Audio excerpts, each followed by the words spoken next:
ಮೈಸೂರು ಕ್ಷೇತ್ರದಲ್ಲಿ ಮೈತ್ರಿಯಲ್ಲಿ ಮೂಡ್ತಾ ಇಲ್ಲ ಬಹುಮತ. ಕಡಿಮೆ ಆಗಿಲ್ವಾ ಜಿಟಿ ದೇವೇಗೌಡ ಅವರ ಮುನಿಸು ಅನ್ನುವ ಪ್ರಶ್ನೆ ಕೂಡ ಎದ್ದಿದೆ. ಸಿದ್ದರಾಮಯ್ಯ ಕರೆದಂತ ಸಭೆಗೆ ಪದೇ ಪದೇ ಗೈರು ಹಾಕ್ತಾ ಇದ್ದಾರೆ ಉನ್ನತ ಶಿಕ್ಷಣ ಸಚಿವರಾಗಿರುವಂತಹ ಜಿಟಿ ದೇವೇಗೌಡ. ಮೈಸೂರು ಕ್ಷೇತ್ರದಲ್ಲಿ ಮೈತ್ರಿಯ ಅಭ್ಯರ್ಥಿಯನ್ನ ಗೆಲ್ಲಿಸಿಕೊಂಡು ಬರಬೇಕು ಅನ್ನುವ ನಿಟ್ಟಿನಲ್ಲಿ ಸಿದ್ದರಾಮಯ್ಯನವರು ಸಾಕಷ್ಟು ಪ್ಲಾನ್ ಅನ್ನು ಹಾಕ್ತಾ ಇದ್ದಾರೆ. ಆದರೆ ಅಲ್ಲಿ ಮೈಸೂರಿನ ಜಿಲ್ಲಾ ಉಸ್ತುವಾರಿ ಸಚಿವರು ಕೂಡ ಆಗಿರುವಂತಹ ಜಿಟಿ ದೇವೇಗೌಡ ಪದೇ ಪದೇ ಗೈರು ಹಾಕ್ತಾ ಇದ್ದಾರೆ. ನಿನ್ನೆಯ ಸಭೆಗೂ ಕೂಡ ಗೈರಾಗಿದ್ರು ಜಿಟಿ ದೇವೇಗೌಡ. ನಿನ್ನೆ ರಾತ್ರಿ ಸಿದ್ದರಾಮಯ್ಯ ನಿವಾಸದಲ್ಲಿ ಸಭೆಯನ್ನ ಕರೆಯಲಾಗಿತ್ತು. ಕಾರ್ಯಕರ್ತರ ಜೊತೆ ಸಭೆಯನ್ನ ನಡೆಸಿದ್ರು ಸಿದ್ದರಾಮಯ್ಯ. ಆದ್ರೆ ಜಿಟಿ ದೇವೇಗೌಡರು ಮಾತ್ರ ಅತ್ತ ಕಡೆ ಸುಳಿಲೇ ಇಲ್ಲ. ಸಭೆಯ ಕೊನೆಯಲ್ಲಿ ಭಾಗಿಯಾದ್ರು ಸಾರಾ ಮಹೇಶ್ ಅವರು.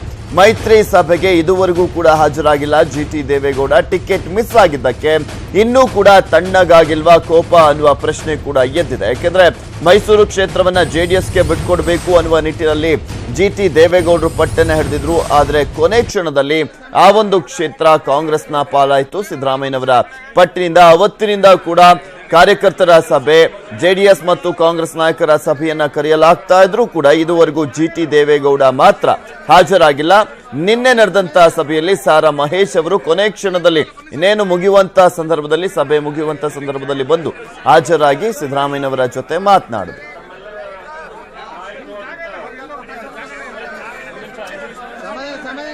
ಇನ್ನು ಈ ಕುರಿತಂತೆ ಹೆಚ್ಚಿನ ಡೀಟೇಲ್ಸ್ ಅನ್ನ ನೀಡ್ತಾರೆ ನಮ್ಮ ಮೈಸೂರಿನ ಪ್ರತಿನಿಧಿ ಪುಟ್ಟಪ್ಪ ದೂರವಾಣಿ ಸಂಪರ್ಕದಲ್ಲಿದ್ದಾರೆ. ಎಸ್ ಪುಟ್ಟಪ್ಪ, ಮೈಸೂರಿನಲ್ಲಿ ಕಾಂಗ್ರೆಸ್ ಜೆಡಿಎಸ್ ನಡುವೆ ಇರುವಂತಹ ಒಂದು ಅಸಮಾಧಾನ ಇನ್ನೂ ಕೂಡ ಬಗೆಹರಿದಿಲ್ವಾ ಅಂತ? ಖಂಡಿತವಾಗಿಯೂ ಪೃಥ್ವಿರಾಜ್, ಏನು ಮೈಸೂರಿನಲ್ಲಿ ಮೈತ್ರಿಗೆ ಸಮನ್ವಯ ಇನ್ನೂ ಸಹ ಸರಿಯಾಗಿ ಕಾಣಸಿಗ್ತಾ ಇಲ್ಲ. ಪ್ರಮುಖವಾಗಿ ಕಾಂಗ್ರೆಸ್ ಜೆಡಿಎಸ್ ನ ಪ್ರಮುಖ ನಾಯಕರಲ್ಲೇ ಈ ಒಂದು ಸಮನ್ವಯದ ಕೊರತೆ ಎದ್ದು ಕಾಣ್ತದೆ ಅಂತ ಹೇಳ್ಬೋದು. ಚುನಾವಣೆ ಆರಂಭವಾಗಿ ಸುಮಾರು 15 ದಿನಗಳ ಕಳೆದಿದೆ. ನಾಮಪತ್ರ ಸಲ್ಲಿಕೆ ಹಾಗೂ ನಾಮಪತ್ರ ವಾಪಸ್ ತೆಗೆದುಕೊಳ್ಳುವಂತ ಎಲ್ಲ ಅವಕಾಶಗಳು ಸಹ ಮುಗಿದಿದೆ. ಆದ್ರೂ ಸಹ ಕಾಂಗ್ರೆಸ್ ಏಕಾಂಗಿಯಾಗಿ ಪ್ರಚಾರವನ್ನು ನಡೆಸ್ತಾ ಇದೆ ಮತ್ತು ಏಕಾಂಗಿಯಾಗಿ ಸಭೆಗಳನ್ನು ನಡೆಸ್ತಾ ಇದೆ. ದೋಸ್ತಿ ಪಕ್ಷವಾದಂತ ಜೆಡಿಎಸ್ ನ ಯಾವುದೇ ನಾಯಕರು ಸಹ ಚುನಾವಣೆಯಲ್ಲಿ ಸಕ್ರಿಯವಾಗಿ ಭಾಗಿಯಾಗ್ತಾ ಇಲ್ಲ. ಅದರಲ್ಲೂ ಪ್ರಮುಖವಾಗಿ ಜಿಲ್ಲಾ ಉಸ್ತುವಾರಿ ಸಚಿವರಾಗಿರುವಂತಹ ಜಿಟಿ ದೇವೇಗೌಡ ಅವರು ಚುನಾವಣೆಯಿಂದ ಸಂಪೂರ್ಣವಾಗಿ ದೂರ ಇದ್ದಾರೆ. ಸಚಿವ ಸಾರಾ ಮಹೇಶ್ ಅವರು ಕೇವಲ KR ನಗರ ಕ್ಷೇತ್ರದಲ್ಲಿ, ಅದು ಮಂಡ್ಯ ಕ್ಷೇತ್ರಕ್ಕೆ ಸೇರೋದ್ರಿಂದ ಅಲ್ಲಿಗೆ ಸೀಮಿತವಾಗಿ ಪ್ರಚಾರವನ್ನು ಮಾಡ್ತಿದ್ದಾರೆ. ಈ ಎಲ್ಲ ಘಟನೆಗಳಿಂದ ಏನು CH ವಿಜಯಶಂಕರ್ ಕಾಂಗ್ರೆಸ್ ಅಭ್ಯರ್ಥಿ ಅವರು ಏಕಾಂಗಿಯಾಗಿ ಪ್ರಚಾರವನ್ನ ಮಾಡೋದು ಮತ್ತು ಸಿದ್ದರಾಮಯ್ಯನವರ ಅನಿವಾರ್ಯತೆಗೆ ಸಿಲುಕಿರುವಂತಹ ಒಂದು ಪರಿಸ್ಥಿತಿ ಮೈಸೂರಿನ ಕ್ಷೇತ್ರದಲ್ಲಿ ನಿರ್ಮಾಣ ಆಗಿದೆ.